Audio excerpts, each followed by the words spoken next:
میرا نام عفت ہے۔ میری ماں نے غربت کی وجہ سے میری شادی بہت ہی کم عمری میں کر دی تھی، کیونکہ میرا باپ بہت سال پہلے دنیا سے چلا گیا تھا اور ماں نے بہت مشکل سے مجھے پالا تھا۔ اس لیے پہلے ہی رشتے پر مجھے گھر سے چلتا کر دیا۔ شادی کے بعد مجھے پتا چلا کہ میرا شوہر میری ساس کا سگا بیٹا نہیں ہے۔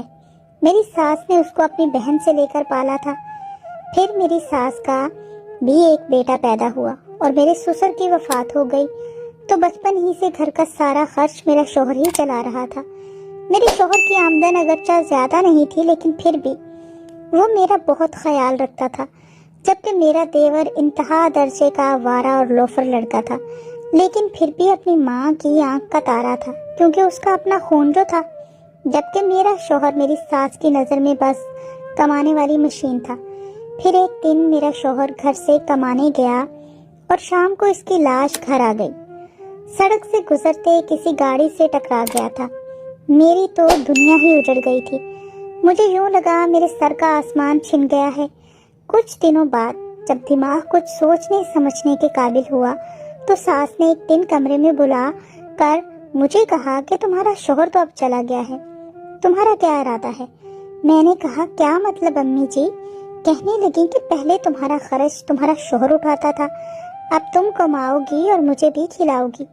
میں نے حیرانی سے پوچھا کہ میں کیسے کماؤں گی؟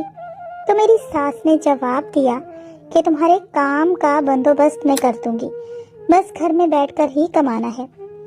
سمجھو میں نے سوچا کہ اب کوئی ٹھکانہ بھی نہیں ہے جہاں پناہ ملے گی، تو بہتر ہے کچھ نہ کچھ کام دھندا کر ہی لوں، اسی بہانے رہنے کو چھت تو میسر آئے گی نا۔ میری ساس میری سعادت مندی سے بہت زیادہ خوش ہوئی۔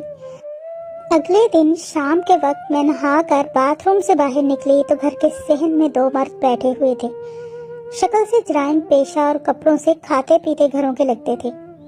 میری ساس ان کی خدمت داری میں مصروف تھی۔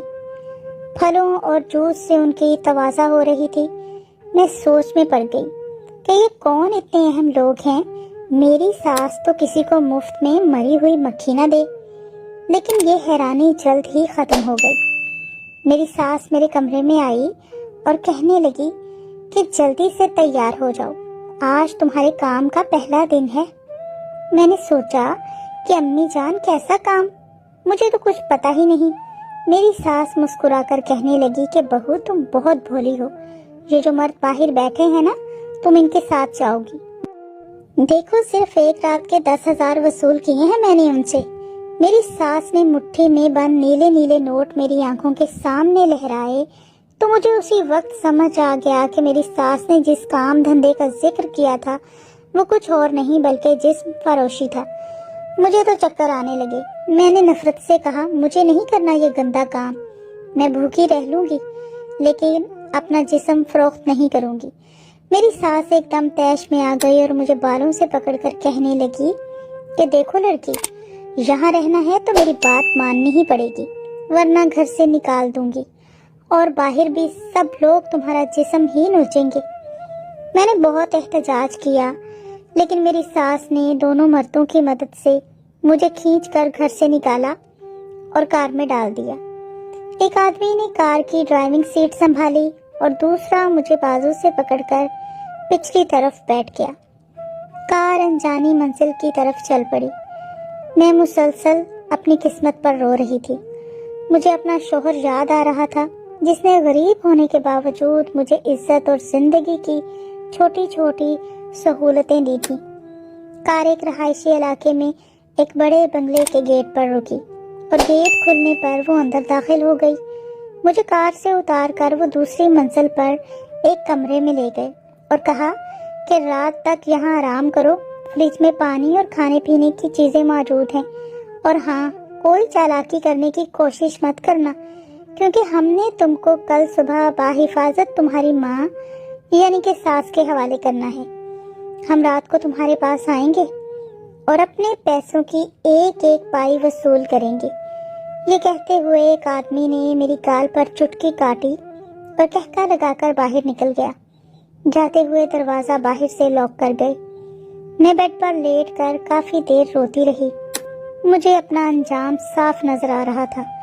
بھلے میں نے غربت میں بچپن گزارا تھا، لیکن میری ماں نے مجھے ہمیشہ عزت سے جینا سکھایا تھا۔ مغرب کی اذان کی آواز کانوں میں پڑی تو میں نے اٹھ کر کمرے کی کھڑکی کھولی۔ تازہ ہوا اندر آئی تو میرے اندر کی گھٹن کچھ کم ہوئی۔ دیوار سے باہر بہت بڑا درخت تھا جس کی بڑی بڑی شاخیں کھڑکی تک آئی ہوئی تھی اور ہوا سے جھوم رہی تھی۔ میری سوچیں اپنے بچپن میں چلی گئیں۔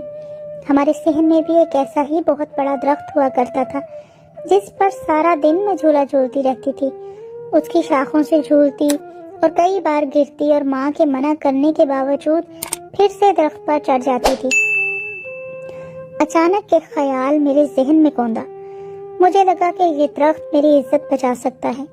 میں فوراً کھڑکی تک آئی، بڑی بڑی شاخوں کا جائزہ لیا۔ یہ آسانی سے میرا وزن برداشت کر سکتی تھی۔ میں نے ایک مضبوط شاخ کو پکڑا اور اس کے سہارے نیچے لٹک گئی۔ جب میرے پاؤں ایک مضبوط اور موٹی شاخ پر جم گئے تو میں نے دونوں ہاتھ چھوڑ دیے۔ اگلے 5 منٹ میں نیچے سڑک پر کھڑی تھی۔ میں نے آس پاس دیکھا اور ایک طرف کو دوڑ لگا دی۔ تھوڑی ہی آگے مجھے ٹرین کی پٹری صاف نظر آ رہی تھی۔ میں سیدھی چلتی ہوئی پٹری پر پہنچ گئی اور ایک انجانی سمت کی طرف چل پڑی۔ اچانک مجھے اپنے پیچھے سے آتی ہوئی ٹرین کا ہارن سنائی دیا۔ ٹرین ڈرائیور بار بار ہارن بجا رہا تھا۔ میں نے فیصلہ کر لیا کہ زندہ رہی تو قدم قدم پر جسم کے بھوکے درندے میرا گوشت نوچیں گے۔ بار بار مرنے سے بہتر ہے کہ ایک ہی بار مر جاؤں۔ میں چپ چاپ سر جھکا کر چلتی رہی۔ موت لمحہ بلمحہ میرے قریب آتی جا رہی تھی کہ اچانک کسی نے میرا بازو پکڑا اور مجھے پٹری سے نیچے کھینچ دیا۔ اسی وقت ٹرین شور مچاتی میرے قریب سے گزر گئی۔ جس شخص نے میرا ہاتھ پکڑ کر مجھے مرنے سے بچایا تھا وہ آدھے گھنٹے بعد مجھے لے کر قریبی پولیس اسٹیشن بیٹھا تھا۔ میری ساری کہانی سن کر تھانے دار نے کسی کو کال کی تو تھوڑی ہی دیر بعد ایک عورت اور ایک مرد پولیس اسٹیشن پہنچ گئے۔ ضروری کارروائی کے بعد مجھے کار میں بٹھا کر اپنے ساتھ لے گئے۔ یہ میری جیسی بے سہارا اور معاشرے کی ستائی ہوئی لڑکیوں کے تحفظ کا ایک بڑا ادارہ تھا، جہاں پر مجھے باعزت طریقے سے چھت اور 2 وقت کا کھانا ملنے لگا۔ میں نے اپنی ادھوری تعلیم دوبارہ شروع کی اور کچھ عرصے بعد اپنی محنت کے بل پر اسی ادارے کی سربراہ بن گئی۔ آج میں اپنی جیسی بے سہارا عورتوں کو سہارا دیتی ہوں اور ان کی ہمت بنتی ہوں، اور آپ لوگوں سے گزارش کرتی ہوں کہ حالات کیسے بھی مشکل ہوں، ہمیشہ ان کا مقابلہ کرو، کیونکہ اسی میں انسان کی بہتری ہوتی ہے۔ اور جس شخص نے مجھے ٹرین کے نیچے آنے سے بچایا تھا، آج میں اسی کی بیوی ہوں۔